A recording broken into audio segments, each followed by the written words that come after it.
C'est comme les coca au pistolet. Oui. Je déteste. Ah bon? En plus, je nourris une phobie de ça parce que... Une phobie? Oui, je vais te dire pourquoi. C'est très fort ce que je dis, mais je l'assume. je le pense. Hein. Je nourris une phobie du coca au pistolet parce que en 2012, j'ai la chance d'être partie en vacances avec des amis à Miami. On est allé dans une boîte un soir où, ne me demandez pas pourquoi, mais j'ai demandé un coca. On m'a servi un coca au pistolet. Une demi-heure plus tard, j'avais une envie de chier de la mort qui tue. Et j'ai dû quitter la soirée parce que vraiment, c'était absolument pas possible. J'étais malade, quoi. Donc, lié, pas lié, l'histoire ne le dit pas et nous ne le saurons jamais. Dans ta tête, ça l'est. Mais pour moi, je l'ai lié. Et en plus, c'est pas bon, quoi. Mais genre le coca de McDo, etc. Je déteste. Ah bon? Je déteste. Généralement connu pour être les meilleurs, non? On est d'accord, Marie? Mais c'est des trucs au pistolet. Je déteste. C'est dilué dans de l'eau aussi. Je prends de l'eau, justement. Enfin, vraiment, je déteste. Je préfère 1000 fois... bon, parce que je me paye le luxe de faire des McDrive si je vais au McDo. Donc, en fait, je rentre chez moi, je préfère me prendre un Orangina de ma maison sans sucre parce que j'aime ça. C'est 1000 fois meilleur. Bon, la machine à pistolet que j'allais t'offrir pour ton anniversaire, Oupsie. On n'en a jamais parlé. Comment t'aurais pu avoir une idée pareille? je renvoie. Bonjour Jeff, oui, je vous renvoie à colis.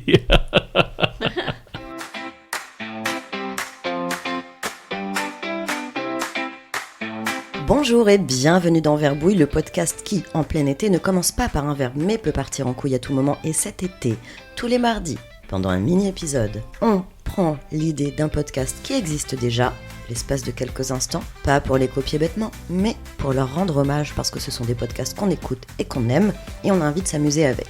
Et aujourd'hui, on voulait s'inspirer. Je vais parler d'une inspiration du podcast ChatGPT, créé par Pierre Lapin, qui est streamer, photographe, auteur, créateur de contenu et cinéphile passionné, et par Rémi Boy, humoriste de stand-up et auteur et sans doute tout un tas d'autres choses. Et aujourd'hui, je voulais vous proposer de vous lire vos portraits écrits par ChatGPT. Wow. Je commence par Marie. J'ai l'impression que tu vas me lire un tarot ou comment on appelle ça Un vêtuaire. Le truc d'astrologie, là. Mon thème astral. Marie Boireau est une femme aux multiples talents, dont le principal consiste à faire tenir un conjoint, 3 enfants, 2 chats, un emploi du temps surchargé et une vie sociale dans un espace-temps que la physique moderne refuse toujours d'expliquer. Passionnée de littérature, elle a notamment écrit plusieurs nouvelles érotiques, prouvant qu'il est tout à fait possible de rédiger des textes torrides le soir avant de préparer les cartables des enfants le lendemain matin. Mais sa plus grande histoire d'amour reste sans doute Sébastien Tellier. Elle connaît son œuvre avec une précision qui inquiète les plus grands musicologues et elle a même créé un podcast entièrement consacré à son univers. Contrairement à une idée largement répandue, sa chanson préférée n'est pas Pépito Bleu. Elle l'aime énormément, simplement elle en aime une autre encore plus. Selon plusieurs archives extrêmement contestables, Marie aurait été invitée à remplacer Sébastien Tellier lors d'une balance parce que personne ne remarquait la différence. Une autre source affirme qu'elle est capable d'identifier l'année d'un morceau en entendant uniquement les 3 premières secondes de synthétiseur. Son plus grand exploit sportif reste néanmoins d'avoir réussi à trébucher toute seule au retour d'une soirée légèrement festive, ouvrant son genou avec une élégance qui lui vaut encore aujourd'hui le respect discret des services d'urgence. Une rumeur persistante prétend également que ces 2 chats la considèrent comme leur assistante personnelle et que ces 3 enfants fonctionnent chacun selon un fuseau horaire différent. Aucune de ces informations n'a été confirmée. En revanche, personne n'a jamais réussi à démontrer le contraire. Waouh, c'est intéressant quand même. Mais du coup, tout ça base de quoi, là? T'as donné quoi à ChatGPT pour ça? Je l'ai prompté, évidemment. Sachez que c'est un compte que j'utilise depuis le début et parfois je m'aide aussi de chat pour faire des conducteurs de verbouille. Enfin, il m'apporte des informations et moi je complète, je change, etc. Mais ça m'aide je brainstorm en fait avec lui. Et donc il connaît Verbouille par cœur et je lui ai peut-être donné quelques informations en supplément, évidemment. Ce qu'il a trouvé là, je pense pas qu'il l'ait trouvé sur le web. Ouais, il y a des informations qui sont fausses, cela dit. Mais débunkons. Je n'ai jamais écrit de nouvelles érotiques, enfin. Mais il y a une histoire du genre. Je me demande d'où ça vient. Et puis folle de littérature, je sais plus comment c'est formulé, mais je suis vraiment une quiche en lecture, quoi. Donc toute la partie littérature, ChatGPT, je sais pas d'où il a puisé toutes ces infos, mais méfiance. Ouais. Écoute, peut-être qu'il fait partie des gens qui estiment que tu fais 1m85 et que tu es une Ouais, grande blonde avec absolument. la voix suave. Et d'ailleurs, à propos de physique, j'ai pas compris cette histoire de balance avec Sébastien Tellier. De balance micro, sonore. Oui, je pense que c'est ça, oui. Ah. Ça veut peut-être dire qu'il estime que tu es aussi grande, barbue, avec une casquette. Ouais, tout à fait. Dans tes rêves. En même temps, il dit que j'ai juste fait les balances à sa place, juste avant un concert, j'imagine, pour tester les micros. Mais personne ne s'est rendu compte de rien, de toute évidence. Non. Bon, ça fait partie des trucs à débunker. Et donc, c'était Pépito Bleu ou c'en est une autre? Ah oui, bonne question. Non, c'en est une autre. C'est bien ce qui me semblait. Ouais, c'est Comment revoir Oursinet, qui est une chanson fleuve, je sais pas si ça se dit, de 14 minutes. Ouais. Avec des paroles tout du long? Non, alors cette chanson, elle a plusieurs parties. Et la dernière est 100% musicale. Mais je dirais il y a 70% de chansons et 30% de musique à la fin. Et oui, ça fait un peu 14 minutes, ça fait un peu les chansons de l'époque, un peu New Age. Mais ouais, c'est mon morceau préféré.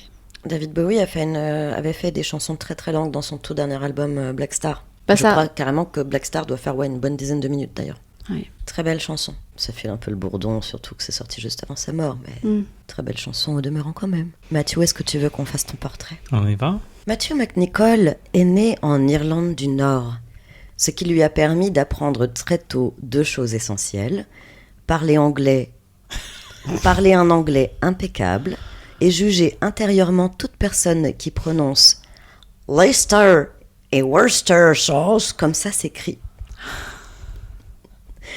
Installé en France, il partage son temps entre son métier, verbouille, et une quantité déraisonnable de projets personnels. Courir plus vite, chanter plus fort, apprendre davantage, faire mieux qu'hier. Oh!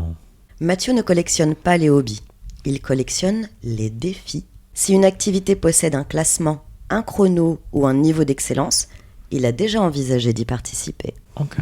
Des archives dont l'authenticité laisse franchement à désirer affirment qu'il aurait été la voix de secours du GPS de Dublin, qu'il aurait remporté un marathon uniquement pour ne pas avoir à expliquer pourquoi il avait abandonné, et chanté un contre-ut si parfaitement accordé qu'un accordeur de piano lui aurait demandé un autographe.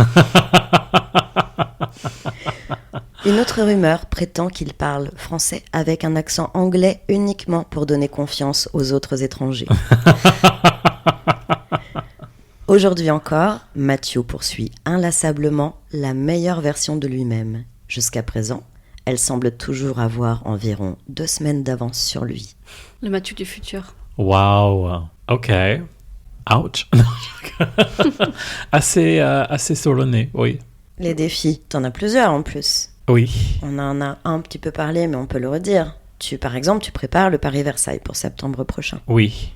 Ça, c'est une chose dont on a peu parlé aussi. Alors, pour le coup, une chose dont on a peu parlé dans Verbouille, c'est que tu as aussi fait énormément de chant. Oui.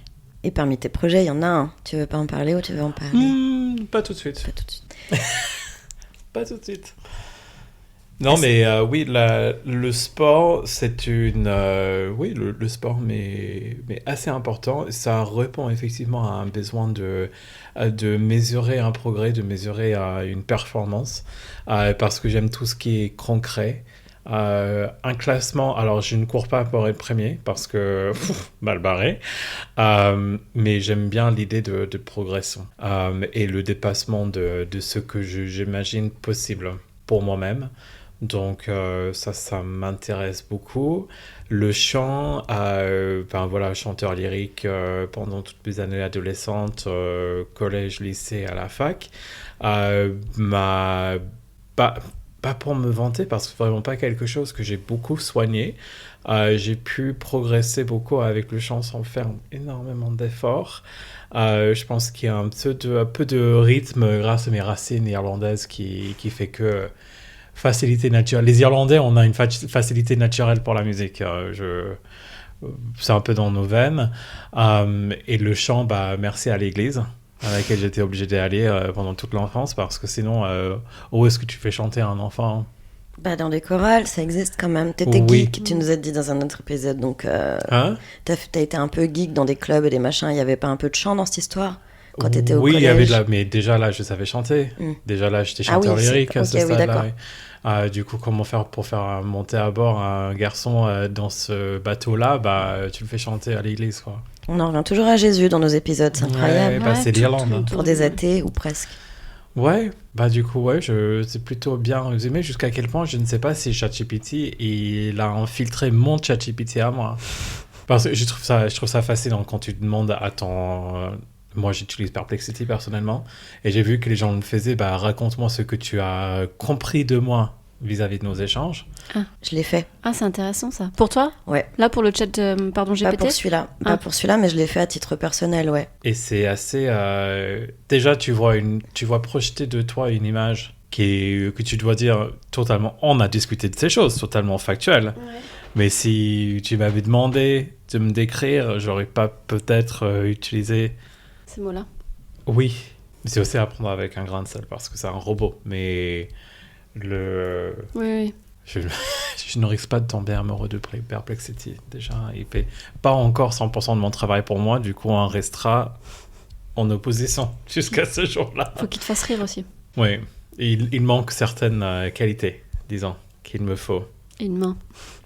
Oui, mais le jour où on peut avoir Perplexity sur le corps de Bad Bunny, laisse-moi te dire, hein, moi, sortir avec un Android, je le ferai, pas de problème. Ah ouais? Peut-être. Dans ce monde, Sylvain, il est toujours là, quoi. Mon plan de retraite, lorsque Sylvain m'aura quitté parce que il est plus vieux que moi, je me prendrai un bon Android. Ah ouais. Bad Bunny. Oui. Donc on est d'accord sur Bad Bunny quand même. Ah, je ne dirais pas non. Hein. Bien sûr. À mon tour. Élodie Ferreira est née un mardi, ce qui explique probablement son besoin pathologique de tout classer dans des tableaux Excel colorés avant même de savoir à quoi ils vont servir. No. Après une carrière passée à maintenir Internet en vie pendant que le reste du monde redémarrait sa boxe, elle a créé le podcast Verbouille, persuadée que les verbes souffraient d'un cruel déficit de représentation médiatique. Notons que je n'ai pas arrêté ma carrière car j'ai faim. On la reconnaît facilement à son regard inquiet, à son paquet de cigarettes qui semble contenir toujours la dernière et à sa capacité à transformer un simple verre entre amis en étude comparative des meilleurs vins pour accompagner une crise existentielle. Fut un temps où c'était très vrai, ça. Absolument, mais je l'ai prompté moi-même, je te signale. Curieuse de tout, elle collectionne les podcasts, les projets, les idées, les compléments alimentaires et les scénarios catastrophes. Elle est capable de prévoir 8 solutions à un problème qui n'existera probablement jamais, tout en oubliant où elle a posé son briquet. Selon plusieurs sources extrêmement peu fiables, elle aurait déjà demandé à ChatGPT de rédiger une liste de choses qui pouvaient mal tourner pendant qu'il rédigeait justement cette liste. Elle aurait également été brièvement suivie par un psychologue qui a fini par lui demander des conseils d'organisation. Elle continue aujourd'hui de mener une vie relativement discrète, rythmée par les enregistrements de Verbouille, les listes interminables, les alertes de calendrier programmées pour ne pas oublier de consulter ses autres alertes calendrier, et cette conviction tenace qu'un simple OK en réponse à un email de 15 paragraphes devrait être puni par le code pénal. Et voilà. Et alors c'est vrai, faux, à quel... Le coup des... le truc, c'est que il s'est probablement aussi un tout petit peu basé sur les échanges que j'ai avec lui. Un tout petit peu, parce que le coup des listes... En fait, si, je lui demande des listes, mais je lui demande souvent des listes pour Verbouille, justement. Après, je lui fais pas des questions philosophiques sur, mon Dieu, comment gérer ma vie, donc ça, c'est un petit peu... Oui, c'est assez vrai. Alors, par contre, c'est drôle qu'il parle de scénario catastrophe et de trouver 8 solutions, parce que, pour le coup, à lui, je lui ai jamais demandé, mais dans ma tête, c'est vraiment littéralement ma vie mentale. Mais j'essaie de me calmer. Mon psy ne m'a pas demandé de conseil d'organisation. Oui. Mais bonne nouvelle, la dernière fois, il m'a dit... Parce qu'il m'a demandé, parce que ça fait longtemps qu'on s'était pas vu, il m'a demandé ce que ça me faisait de revenir au cabinet. Je lui ai dit que pas grand chose. Et il m'a dit, ah d'accord, parce que moi ça me fait très plaisir de vous revoir. Donc je lui ai raconté l'anecdote de l'épisode qu'on a enregistré avec Kalindi, on a reparlé de psy et à quel point Kalindi était extrêmement fière un jour d'avoir enfin lu d'un petit mot de sa psy à qui elle avait envoyé son bouquin, qu'elle l'appréciait énormément. Ouais. Ça l'a beaucoup fait rire, mon psy. J'ai évidemment pas osé lui dire que, à l'issue de cette anecdote, quand on m'avait demandé si moi j'étais sa préférée, je vous avais répondu, je pense que je suis sur la bonne voie. Je lui ai jamais dit ça.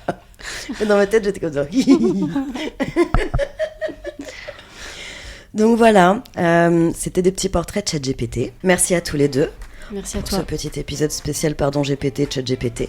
Et à la semaine prochaine pour un nouveau mini-épisode de l'été sur un podcast. Oui. Bisous. Bisous. Bisous.